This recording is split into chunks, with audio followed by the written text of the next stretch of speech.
Hello there, guys. I hope you're having a fantastic day. This is Rob of Rule of Two Review. Welcome back to the channel, and today I want to talk about Metroid Prime 4 Beyond, the most exciting thing happening in the world of gaming for me, of course. And I want to talk about how it might relate to the next generation Nintendo console, of course, and why I think in some ways you could say that Metroid Prime 4 might quote-unquote need the next generation Switch successor. So of course, we are currently existing in the waiting and wondering period when it comes to Metroid Prime 4. We've finally gotten through the most important element of the game, which was the re-reveal and really the first official reveal of gameplay and footage and a look at Samus and any sort of semblance of an idea of this game, which included not only the gameplay, which is arguably the most important part of it, to see and have it confirmed that it really is a real game, but also the fact that we've seen the official title, Metroid Prime 4 Beyond, and we were even given a release window of 2025. But that re-reveal, that first gameplay look, is now 4 months old, and in the 4 months since, we've heard absolutely nothing about the game. Overall, that's okay. I'm very patient. I was patient to wait for the re-reveal, and now that I've actually seen the game, I am also very patient to wait for them to continue to cook it behind the scenes and make the game ready for another reveal and give us an official date and confirm the platform or platforms it will be coming to. I mean, we basically know it's coming to the Switch, but will it get that cross-gen release? We don't know, but I think so, and obviously that's a huge part of the focus of today's conversation. But we are now back in sort of a dark period where we have to wait for whenever they get to show it to us again. I still want to believe it's going to happen before the end of this year.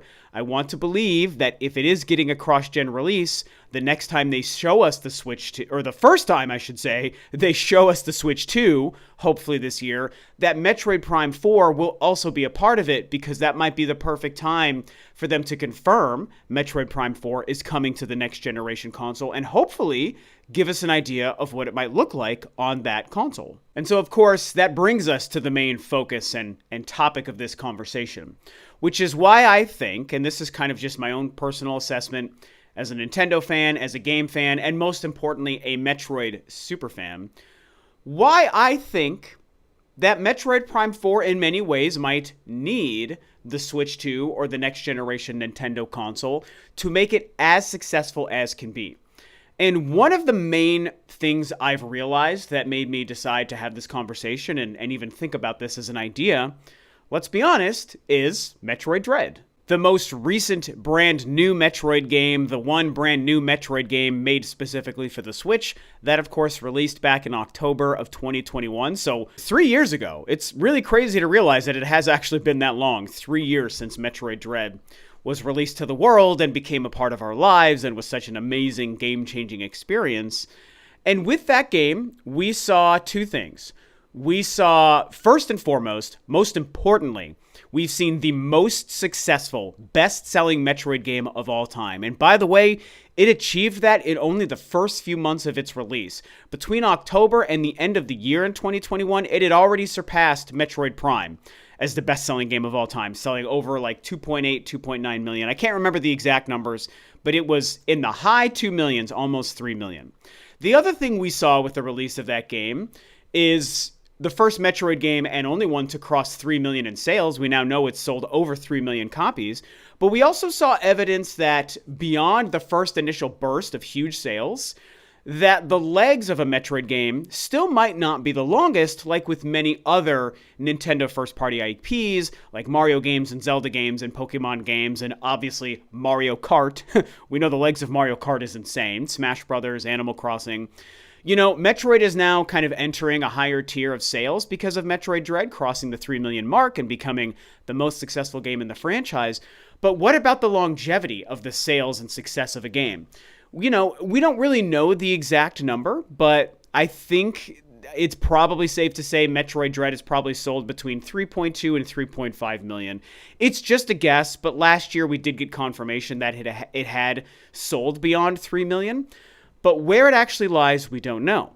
So when we now take those truths about Metroid Dread's success, but then the lack of longevity in sales, that's why I want to apply it to Metroid Prime 4 and wonder, how does Nintendo take what is obviously a more expensive game to have created and make sure that it can far surpass Metroid Dread sales. Most importantly, I think Metroid Prime 4, just being honest, is probably going to be a better game than Metroid Dread. And keep in mind, Metroid Dread to me, I reviewed it and I think like a 9.8. The game is almost a 10 out of 10. Like, it's amazing.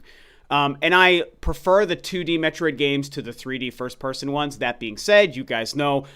However, this might sound contradictory. I don't care. My favorite video game of all time is the first Metroid Prime, a first-person 3D Metroid game. So do with that information what you will. Those are just my two Metroid truths.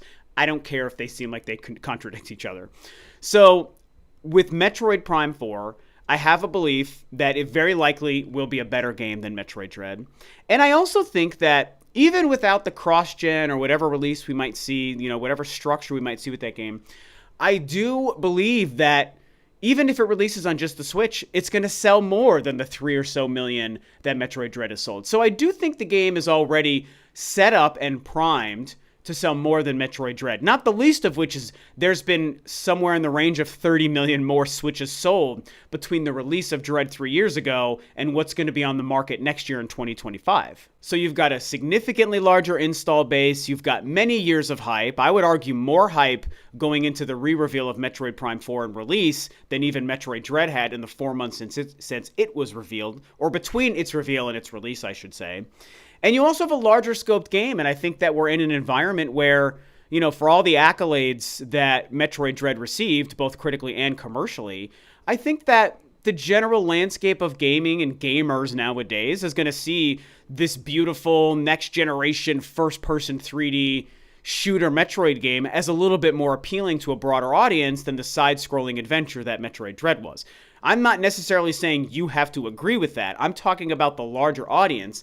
And there's a little bit more mass appeal to a first-person shooter experience. There just simply is. And so these are things that I think are working in Metroid Prime's favor to, by default, make it the best-selling Metroid game of all time and surpass Metroid Dread, even if it releases on only one platform. But we also have to take into consideration the environment that Metroid Prime 4 might release in if it's around the time of the Switch 2, if we already have seen the Switch 2, if it is going to be getting a release on the Switch 2, and how that might impact the fact that people are going to be slowing down their game purchases on the Switch itself. Backwards compatibility could change that in a positive way, but we don't know how many people are going to be willing to just buy the Switch version of certain games come mid to late 2025, whenever Metroid Prime 4 might actually release. So, with a next-generation cross-gen version, and if it's a version that they can show us is taking advantage of the Switch 2's power, the next-generation console's power jump, whether it's through a backwards compatibility of the Switch version that gets an upgrade on the Switch 2, whether it's just a uniquely released Switch 2 Definitive Deluxe version, whatever they do, if there is an advantage to buying and or playing the Switch Metroid Prime 4 on the Switch 2, then that will just, I think, upwards of double the ability for this game to sell. And it's really important, I think, for Nintendo to have this game do more than just barely sell more than the 3 million that Metroid Dread sold. I think they want this game to get to 5 to 8 million, Metroid Prime 4. I think Nintendo wants the game and thinks the game is going to be worthy of selling 5 to 8 million. I mean, we'd all love more, but let's be realistic about the actual scope and reach of Metroid. I think if it hits 5 million or more, it's going to be a huge hit, selling significantly more than Metroid Dread did. And I really think that the only, or the best chance, I'll say, for Metroid Prime 4 to hit 5 million and beyond is to release on more than just the regular Switch. Like I said, if it releases on just the Switch, I still believe it's going to sell more than Dread and be the most successful Metroid game.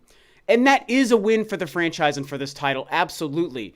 But don't we want to see the series continue to make big strides? Metroid Dread was a huge stride and a huge step forward for the franchise and the success and the scope and the reach of the franchise.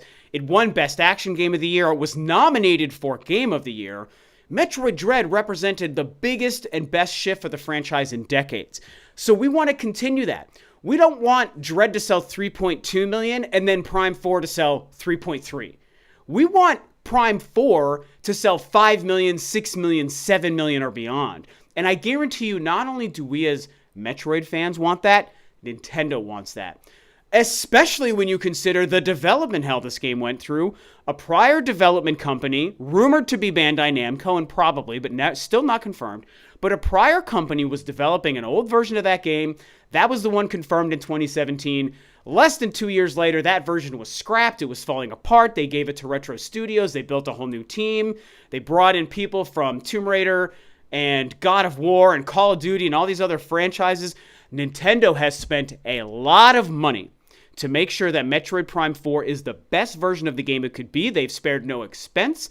They want it to deliver. I've said this in years past, and I'll say it again. I think Nintendo sees Metroid Prime 4 as a goodwill or a good faith release for the fans and for their own just general IP catalog. And that's why I think they spent so much time on it. That's why they were willing to say, this first version isn't working out. Let's just restart it with another team. Who cares how much money we lost on the first version?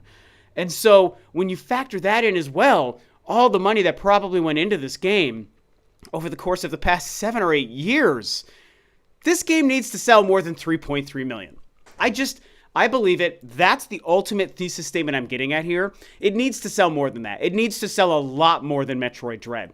And to bring this home one more time near the end of this conversation, I think Metroid Prime 4 Beyond needs more than just the Switch 1 at the end of its life. Even though the install base is going to be 145 million, 146 million by the time it releases, whatever, it's going to need more than the Switch 1's install base at the end of its life to do so. It needs either a cross-gen release of a Switch and a Switch 2 version, or it needs a Switch 2 that's backwards compatible with Switch games that will also upgrade and enhance your Switch games so that people will feel more comfortable buying the regular, just single release Switch version of Metroid Prime 4, knowing they can pop it into their Switch 2, and whether it's free or whether they pay 10 or 20 bucks, they're going to get an install patch, next-gen patch from the Switch 2 that's going to make the game look and play even better. If these things happen, the Switch 2 next generation component added on to whatever's happening with the current version of Metroid Prime 4 for the Switch, that will give it the best shot for huge success and deliver a game whose sales, commercial, and critical accolades will reach the potential it's meant to. Like I said, it needs to do a lot better than Metroid Dread. It needs to sell, I think, more than 5 million, and so I think it needs to Switch 2 in some way, shape, or form to achieve that goal.